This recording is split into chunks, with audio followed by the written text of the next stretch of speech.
bienvenue sur le podcast Macom par 3, propulsé par Comseo. Je suis Hélène et j'accompagne les entrepreneurs qui souhaitent attirer leurs clients grâce à une visibilité efficace qui leur correspond. Dans chaque épisode de ce podcast, vous trouverez 3 conseils, 3 outils ou encore 3 astuces pour faire de votre visibilité votre meilleur allié pour enfin faire décoller votre business. Alors vous êtes prêts ? Voici l'épisode du jour. Bonne écoute.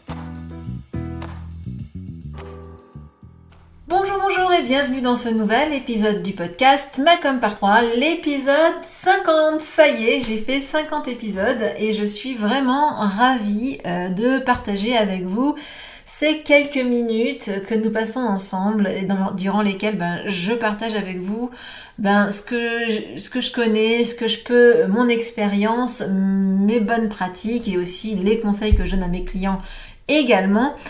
Tout ça sur la visibilité. Mon but, c'est vraiment que vous ne soyez pas seul face à votre com, que vous puissiez vous simplifier la communication dans votre quotidien d'entrepreneur parce que je le sais, nous le savons, nous sommes débordés. Mais commençons par le début, commençons par vraiment vous souhaiter une excellente année 2021 pour ce premier épisode de l'année. Vraiment, je tenais à vous souhaiter le meilleur, à vous souhaiter d'atteindre tous vos objectifs, tout ce que vous vous êtes fixé de magnifique pour cette belle année 2021 qui commence.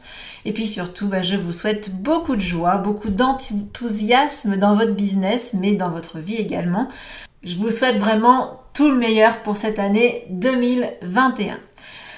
Alors, pour commencer cette année en beauté, je tenais à remercier Delphine Learning Designer qui m'a laissé un message sur Instagram en message privé pour parler de ce podcast et qui m'a dit « Hello Hélène, j'ai découvert votre podcast vendredi soir et j'ai quasiment tout écouté ce week-end. Vous répondez à des questions avec une approche que je n'avais pas encore vue, alors je voulais vous dire merci.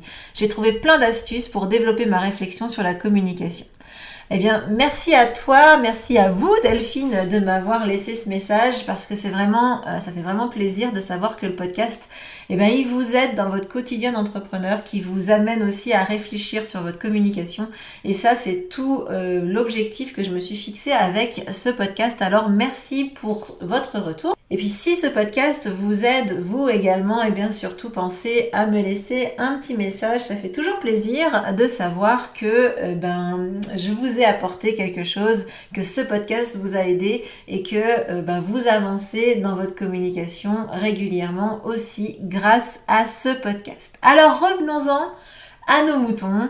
Et nos moutons du jour, c'est l'organisation pour gagner, ou en tout cas ne pas perdre de temps dans votre communication. Oui, parce que je l'ai dit en préambule, je le sais, nous sommes débordés, nous avons X casquettes sur la tête, on doit faire de la compta, on doit faire notre propre job, on doit servir nos clients, on doit aussi faire parfois le plombier, on doit réparer, le site internet qui plante, on doit réparer, plein de choses. Et donc du coup, entre autres, on a aussi notre communication à réaliser et si possible en plus en étant régulier. Et c'est là où ça devient compliqué, c'est la régularité. Alors la première chose évidente pour gagner du temps dans votre communication, c'est évidemment de ne pas vous éparpiller et de ne pas avoir je ne sais pas combien d'outils de communication. Clairement, quand on veut communiquer efficacement, on est précis, on reste focus sur l'essentiel. Donc si vous avez envie d'avancer là-dessus, c'est justement l'objet du challenge de 5 jours que j'organise à partir du 18 janvier prochain. Donc si vous voulez définir votre stratégie de com et arrêter de vous éparpiller, je vous ai mis un lien dans le commentaire de ce podcast, dans la description de ce podcast, et vous pouvez sans problème vous inscrire. Les inscriptions sont ouvertes dès à présent. Mais évidemment, ce n'est pas qu'une question d'outils, c'est aussi une question d'organisation et clairement, c'est tout l'objet de cet épisode puisque aujourd'hui, je vais vous partager les bonnes pratiques ou en tout cas ce que moi je conseille à mes clients pour s'organiser dans leur communication. Parce que une bonne communication, ça se programme dans son agenda. Alors, vous allez prendre votre agenda aujourd'hui et programmer 3 temps de travail dans votre agenda directement. Parce que si c'est pas 3 temps, évidemment, hein, vous savez, moi je suis friande du 3. Donc si c'est pas par 3, eh ben ça marche pas. Alors, on y va, c'est parti, je vous explique ces 3 temps de communication, ces 3 temps que vous devez planifier dans votre agenda. Le premier temps, c'est un temps qui va être une journée entière que vous allez dédier à votre communication tous les mois. Donc une fois par mois, vous planifiez, vous programmez, vous bookez une journée entière pour travailler sur votre communication. Alors qu'est-ce que vous allez faire pendant cette journée? Eh bien déjà, vous allez travailler sur votre stratégie. Voilà, stratégie du mois tout entier. Vous allez vraiment travailler sur vos objectifs du mois, qui sont évidemment en lien avec vos objectifs annuels. Vous allez aussi faire le point sur les marronniers du mois et ceux du mois suivant, au cas où il faudrait anticiper. Alors c'est quoi des marronniers? C'est des choses qui reviennent tous les ans, donc typiquement par exemple la Saint-Valentin, Noël, les vacances d'été, tout ça ce sont des marronniers, mais il y a des marronniers, donc là évidemment c'est fastoche, hein, ça c'est des marronniers standards j'ai envie de dire, mais après il y a des marronniers qui sont peut-être un peu plus spécifiques à votre métier et il ne faut pas passer à côté. Donc par exemple, pour ce qui me concerne, il y a, je dis n'importe quoi, mais il y a par exemple la journée du blog, il y a la journée des réseaux sociaux, enfin bref, il y a des journées comme ça, il y a des journées pour tout hein, de toute façon. Donc globalement, en tout cas, faites le point sur les marronniers du mois suivant et aussi, enfin du mois à venir et aussi sur les suivants. Je dirais qu'en gros, il faut regarder sur le trimestre. Pourquoi? Parce que clairement, si vous voulez faire une offre de Saint-Valentin, vous n'allez peut-être pas la pondre comme ça en 15 jours. Peut-être qu'il va falloir la réfléchir, l'anticiper. Peut-être que vous allez vouloir créer, je sais pas moi, un partenariat, une offre avec quelqu'un. Et ça s'anticipe. Donc, vous faites un point sur ces marronniers en même temps que vous définissez vos objectifs. Pourquoi aussi je vous demande de faire le point sur vos marronniers? Ça va être en lien avec l'action suivante que vous allez faire pendant cette journée, c'est-à-dire faire votre calendrier de publication. Et clairement, les marronniers, ça aide à trouver des idées de publication pour les réseaux sociaux, parce que c'est vrai que c'est pas forcément toujours simple d'avoir des idées de contenu, donc faites un petit tour sur les marronniers, ça vous aide. D'ailleurs, si vous avez des petits soucis pour trouver des idées de publication, je vais vous mettre en lien également un petit PDF dans lequel vous avez plein d'idées de publication si jamais vous êtes en rade de nouvelles idées. Une fois que vous avez fait votre beau calendrier pour un mois de publication, eh bien vous allez créer les visuels et les textes. Alors pourquoi je vous fais faire tout ça en une journée? Eh bien tout simplement parce que c'est plus facile de se mettre dessus et ça vous fait gagner du temps. C'est-à-dire qu'à partir du moment où vous allez déclencher votre créativité pour créer des textes, créer des visuels, etc., eh bien vous allez gagner énormément de temps. Et puis après, ça dépend. Il y en a certains qui préfèrent partir des visuels pour écrire les textes. Il y en a qui préfèrent écrire les textes pour ensuite créer les visuels. En fait, vous faites tout ça simultanément. Ça va vraiment, vraiment vous aider à vraiment vous mettre dans votre démarche créative et à aussi vous connecter à votre client idéal. Parce que comme je vous le dis, je pense que je vous l'ai déjà dit plusieurs fois, mais si jamais vous ne l'avez pas encore entendu, je vous le redis. Au moment où vous communiquez, il faut être connecté à votre client idéal. Il faut vraiment avoir bien en tête ses besoins, ses envies, ses objectifs, ses problématiques. Tout ça, vous devez l'avoir en tête. Et c'est plus facile de se mettre dans le mood de votre client une fois par mois que une fois toutes les semaines, ou voilà, parce que du coup, ça va vous faire vraiment gagner du temps. Tout ce travail de mise en place, etc., vous allez le faire qu'une seule fois. Et enfin, vous programmez vos publications. Alors, je sais que ça c'est une grosse journée. Si vous tenez le timing, c'est que vraiment vous êtes des bijoux de la com. Si jamais vous n'y arrivez pas, dites-vous que vous devez au moins programmer 15 jours de support de com, 15 jours de publication. Comme ça, au moins, c'est fait. Vous êtes peinard pendant 15 jours.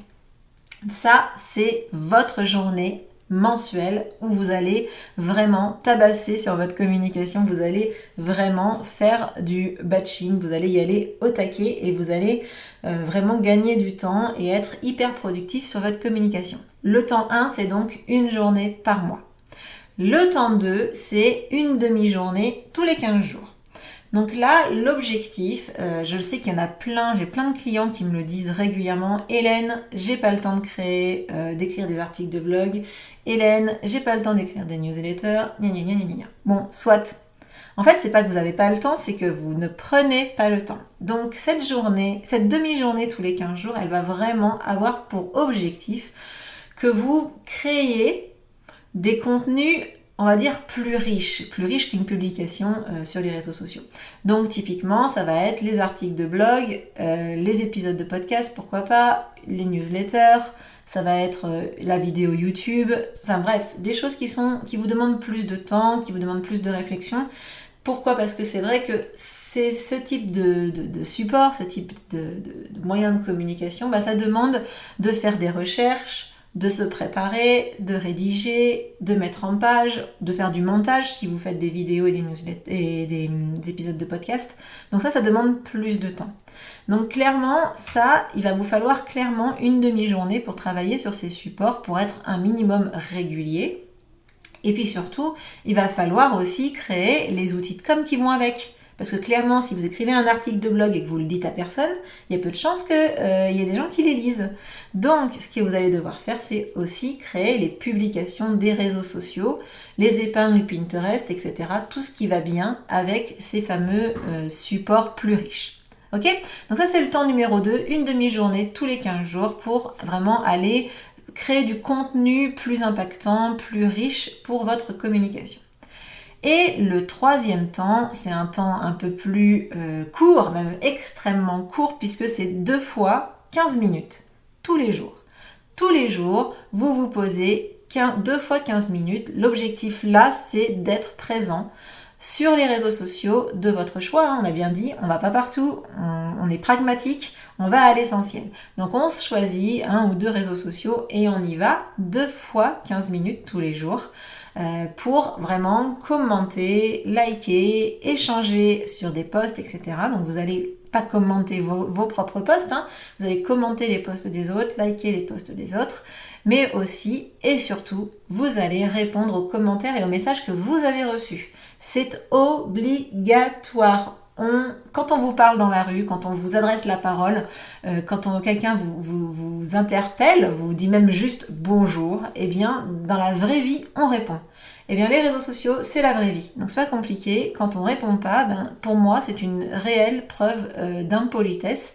Le minimum, quand même, syndical, c'est d'au moins aller liker un commentaire qu'on vous a laissé.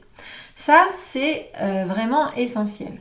Mais évidemment, il y a un mais. Comme les réseaux sociaux sont vraiment chronophages, vous le savez, franchement, vous vous mettez dessus, vous y passez tout de suite 1 heure sans vous en rendre compte. Eh bien, c'est pour ça que je vous conseille de le borner dans le temps. Mettez bien 15 minutes, pas plus.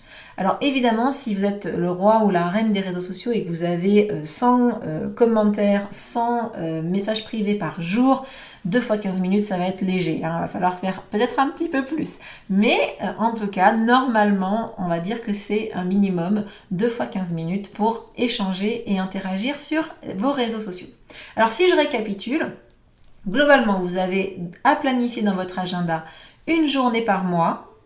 Alors pourquoi pas, par exemple, ça pourrait être chaque premier lundi du mois, par exemple, ou ça peut être tous les 15 du mois, bref, vous vous débrouillez, mais c'est une journée chaque mois qui est dédiée à votre communication. Puis ensuite, une demi-journée tous les 15 jours et 30 minutes par jour en 2 fois. Ça peut être le midi et le soir, par exemple. Donc s'il y a une chose à retenir par rapport à cet épisode, c'est que ce qui n'est pas dans votre agenda n'existe pas. Donc, il y a peu de chances que vous trouviez le temps dans votre agenda quand il est temps de vous mettre sur votre com. Globalement, c'est pas parce que vous allez arriver à la fin de, vos publications, vous allez vous dire, tiens, là, il faudrait que je communique. Vous allez regarder votre agenda, il y a peu de chances qu'il y ait un temps vraiment très, très grand pour pouvoir vous y mettre. Donc, je vous invite vraiment, je vous conseille de créer des événements récurrents pour vraiment être serein. Vous planifiez cet événement votre journée, vos demi-journées, vos 2 fois 15 minutes. C'est des événements récurrents qui sont dans votre agenda. Si vous devez bouger votre journée, par exemple mensuelle, parce qu'il y a un client qui vous dit qu'il est que disponible à cette date, eh bien évidemment, vous la déplacez, mais vous la supprimez pas. C'est vraiment très très important. Donc j'espère que cet épisode vous aura aidé et si vous voulez mieux vous organiser en commençant par faire le tri dans vos supports de communication, pensez à vous inscrire au challenge de 5 jours qui commence le 18 janvier. Le lien est dans la description et en attendant, je vous souhaite une excellente semaine et je vous dis à la semaine prochaine pour le prochain épisode du podcast. Ciao!